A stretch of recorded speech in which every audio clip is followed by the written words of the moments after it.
Hello and welcome back to our channel. So today in this video, we are going to discuss about how to change your Facebook password. So without wasting much of our time, let's get straight into the video.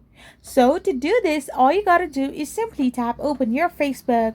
Once you open it, simply tap on the profile icon on the top right hand side of the corner. Once you open it, you will end up in this kind of interface. Simply scroll down below and tap on settings and privacy. Then simply go to settings option, and there you can find an option called password and security in the account center. Simply tap on it and then tap on password and security. After doing this, you can find an option called change password right over there. Simply tap on it and tap on your Facebook profile. Once you do this, you need to now simply type in your current password and your new password.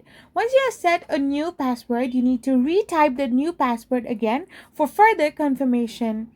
Once you have done this, simply tap on change password and your Facebook's password will be permanently changed.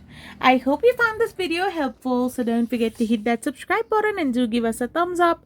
We will be back again with more informative videos. Thank you for watching.